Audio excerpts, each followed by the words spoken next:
Hello guys, welcome back to my channel. I am so excited today because you guys, it has been a whole month since I started my channel and I am so grateful to you guys. Thank you for all the love and okay, don't worry about this mess going on up here. My hair is being a typical black girl's hair, so today is just not that day and we're not gonna talk about it, we're not gonna focus on it. So thank you so much for all the love you have shown me. Thank you for the subscriptions, thank you for the comments, thank you for the likes, thank you for sharing. You guys, I am so grateful. I know we are not there yet, but small growth, celebrating small wins, and thank you so much. And if you haven't subscribed, don't be like that, just hit that correct button down there and yeah, thank you, because I know you have done it. So to more serious matters, today's video we are doing a headboard. For the longest time I have wanted a headboard, but it never really, it was never that important until I started remaking my room and I was like, I need a headboard. So I went on Pinterest and I was looking for inspiration, and when you go on Pinterest you're going to get obsessed, because those guys, I do not know where they get their pictures, but anyway, so I became obsessed with headboards. And then I looked for those foodies who make beds and headboards, and then a friend of mine, oh, the lights are back, and then a friend of mine gave me their number. So I called him and I asked him, how much is a headboard? How much will you charge me to make a headboard? And he was like, just a headboard without a bed, or what do you mean? I was like, yeah, that is what I mean. So he was like, 5,000, 5 good G's, 5,000 shillings. I was like, nope, that is a bed, that is a mattress, and that is a headboard at the same time. Okay, I know that is not, I know I'm exaggerating, but anyway, I was like, nope, that is a lot of money and we're not doing that here. So I went on YouTube, because YouTube has everything literally, and I searched for DIY headboards, and guess what? There is nothing new under the sun, you guys, because people have made their own headboards and they have nailed it literally. And I was like, okay, a girl is making her headboard. Okay, that came out okay. A girl is making her own headboard. So that is what we are here for. I have recorded this intro without knowing if it is going to turn out okay, but we never know until we try. So let's get right on into the video. I started with the basic taking measurements of the room, of where I wanted to place the headboard, just to be precise. And yeah, so for today's video I really didn't want to talk a lot, so we are gonna do more of demonstrations than talking. So yeah,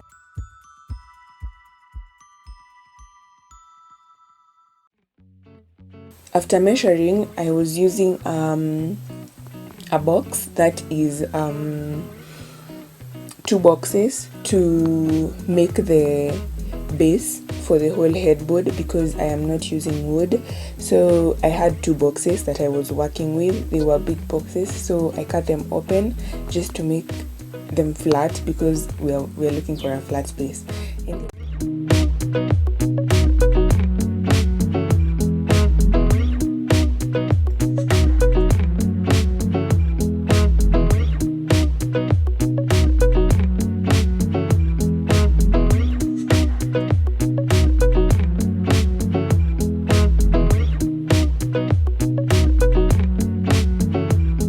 After cutting them open, I used glue. This is Araldite. It was not the strongest glue, but I thought it was going to be strong. So if you find any stronger glue than that, you can use it, because this one, it worked okay, but it wasn't very, very strong as I thought it was going to be. And I think because one side of the box had tape and stuff, it didn't really hold on well, but it just worked fine. If you get some glue that is harder or stronger, you can still use it.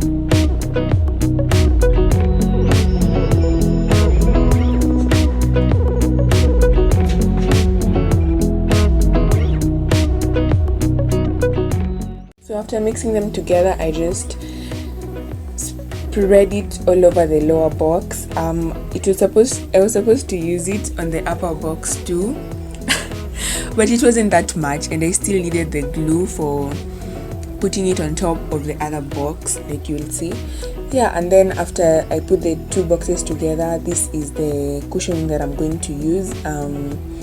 You can buy it like on those mattress stores. It is very cheap. It was like $6.50, I think. Yeah, it was $6.50.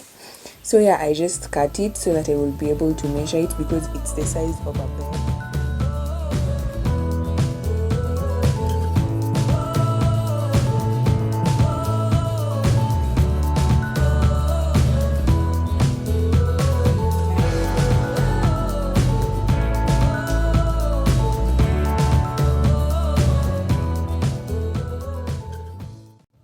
After cutting it, I had to ensure that it was the same size as the box, like the lower box. So I measured the box and measured the cushioning too, just to make sure. So after I had measured and made sure that it was the same, I used the same glue to glue it to the two boxes that were glued together, just to make it stick.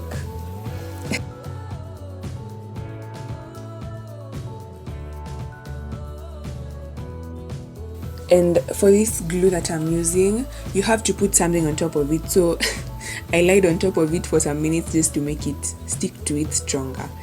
Yeah, so for the more complicated part, you have to measure the holes. You have to measure, like, how will I say it?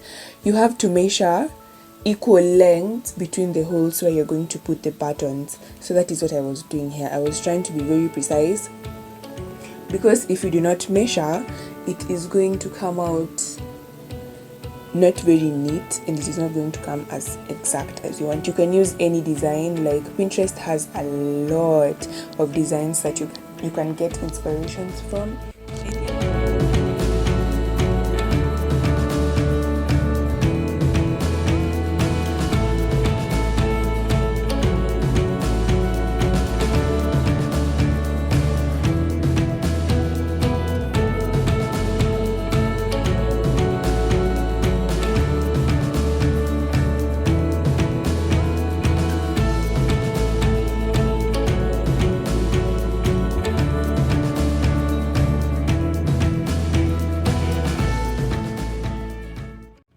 So this is how it looks after I have put all the holes in it. I know it doesn't look like it. Okay, I decided to watch a movie because it was too much work.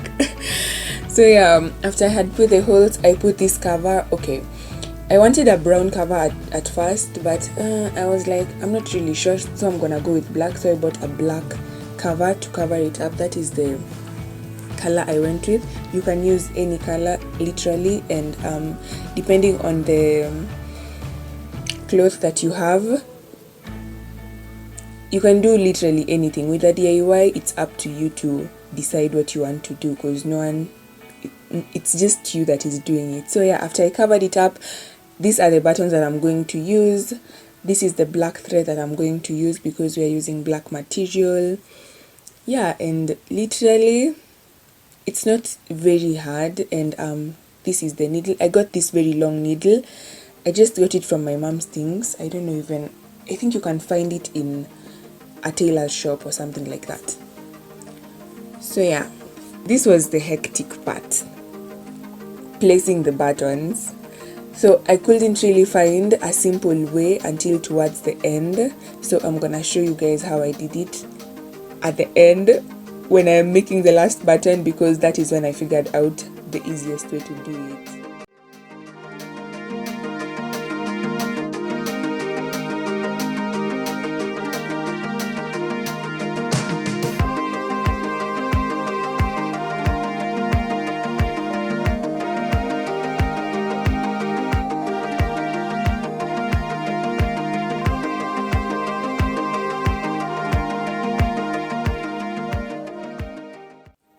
So this is me after putting all the buttons, and then on the last like 4 buttons I figured out the easiest way. And the easiest way was, you remember the holes that I had made on the cushion? I had made the holes all the way down to the box. So you put 2 layers of thread on your needle, and then you pass the needle from the lower side of the cushioning in the box, and then you take it through the button, and then you pass it through the same hole, and it goes back down, but you hold on to the thread which we are going to secure at the end. You see how easy it is? Like when you do that, it is very simple and it becomes very easy, and it is stronger than starting with the upper part.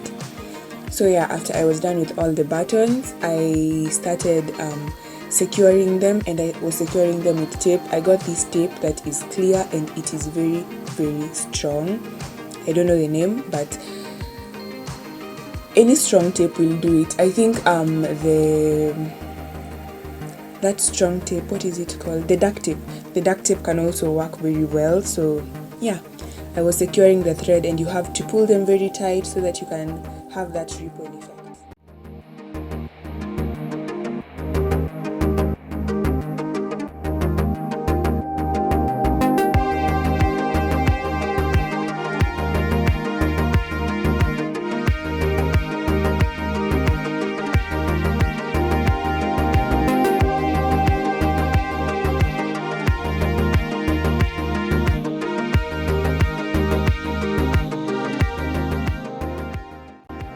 So this is how it was looking so far, and I think I was doing a good job.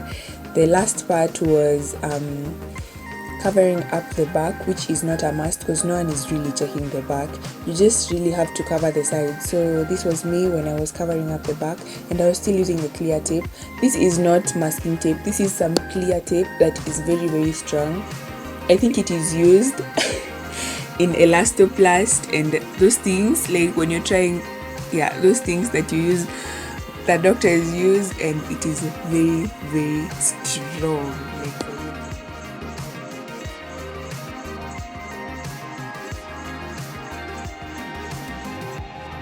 Okay, so here is the thing. When you're covering up the back, I didn't really have anything else to use to cover up, so I used the excess material, and I didn't want to cut it because I was like, maybe later on I'm gonna change the cover of this whole thing. So I decided to leave it all open as it is. So yeah, this is how the back looks, and then the final product. You guys, I think I did an amazing job. Like, oh my god, I can't even believe it. This is so great. So this is the room after I put the headboard. Oh my god. And it is night, so this is how my room looks like at night. I think my room is becoming an inspo. Like literally, I am becoming inspired by my own room, and I am super, super excited. And then this is during the day. Like, this is how it looks during the day. I think you can see clearly, like the buttons and the ripple effect and the whole thing. I think I'm gonna paint my bed black just to make it more, to make the whole appearance look real and everything. And yeah, I think this was very great. Thank you so much guys for watching. I love you all. Bye.